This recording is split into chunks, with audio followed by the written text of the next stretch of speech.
Ladies and gentlemen, good evening. Tonight I'm going to show you how to install and use Dart with Intellij on a Linux Mint installation. First of all, usually I use SDK man to keep track of all my SDKs, but it does not support Dart yet. So that means we need to download it manually. Or we can also install it to our operating system, and if you want to install it and use it in your terminal, then you can just follow this, and then you can actually apt-get install apt transport HTTPS, and then add the location that they have right here. And then in the end, you can actually just update apt-get, and then you can install Dart. That is one option. I prefer another option, and that is to download the Dart. Actually, I've done both, to be honest. So I downloaded the Dart SDK archive. So I went to https dart.dev/tools/SDK/archive, and then in here I found the 292, which is a current stable version. And then I chose my CPU architecture, which is 64-bit, and then I pressed the Dart SDK download button in the right side. Then I got a zip file, and then I extracted that zip file in the SDK folder. So if I go to SDK now, SDK man, then if I go to candidates, then I can actually see I have a Dart folder right here. This is one I created manually, but it's okay that even though that SDK man does not support Dart yet, then you can just pretend that it does, and then add your SDK right here. Of course, right now just named it Dart SDK, as you don't have named it Dart 292. 292. I should have named it that instead, because then I can have all the different versions here, just like I have with Java and Maven and Gradle and Kotlin and etc.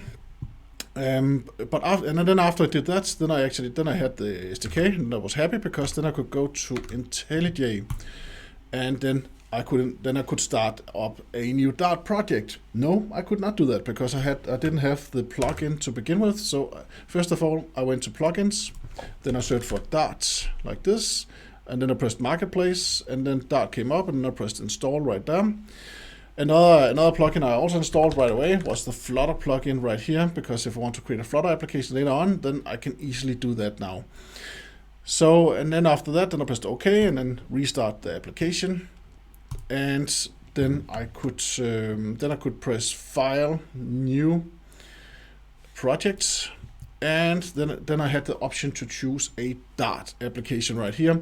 And there's a lot of templates. It proposes a lot of template projects. You can create an Angular Dart web app, barebone web app. I'm using a console application for this demonstration, for the following demonstrations.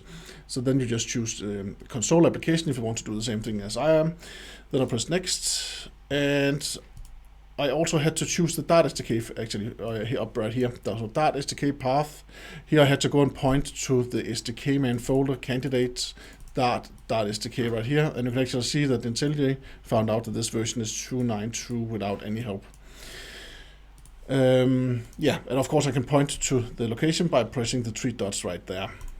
And then I pressed next, finish, and then I ended up with this. Of course, I gave it a good name, Dart tutorial, and then I ended up with this project right here. I deleted the code that was already there. Then I created this main method in the Dart tutorial, the Dart file right there. All the Dart files are located in the lib folder, which is fine. Then I created a new configuration by pressing new run configuration, and then I pressed this little plus right here, add new configuration. Then I chose Dart command line app, and then I chose the Dart file that I want to execute. So if I had another Dart file, then I could choose that right there. I'm going to cancel this because I don't want another Dart file. The Dart file, it needs to contain a main method. That's the only thing, because then you can run your program by just pressing play, and then the main method will be run just like that. Very, very easy when you know how to. And it's also very awesome. Of course, you can also use Dartpad. I don't like that. If you want to create something that is a little bit more complex, then it's no fun to use Dartpad. But there's something called Dartpad right here, dartpad.dev. Then you can actually also create your Dart application right here. But I would recommend that you actually use Intellij. At least that's what I prefer. And then you can write all your stuff right here. You can create a new string. hello. And of course it should be single quotes. I have created another video about the about how to get started if you're a Java developer, and how you can handle strings, and you can actually add variables. So if you have an integer right here, or maybe 42, my age, hello, my age is, and then I like this. Then we can print out this by using again $str like this, and run the program. And here we have it, begin, ends. Hello, my age is 42. And now you're good to go. You're up and running with Dart and Intellij. It is quite easy. Yes. Feel free to ask questions in the comments. Another thing, actually, just a last thing. I also installed I actually followed the guide where I installed I used the app-get to get the Dart SDK. The only problem with this is that every time you update, then of course you get the latest and greatest stable Dart. And of course, if that's what you want to, that's good. But I actually like to control which SDK version I'm using, so that's why I prefer the approach where we actually put it in the SDK man folder. But if I go out here now, then I can write Dart minus version, and I can also write run Dart programs by just writing Dart and then choosing the file that should be run. Yeah.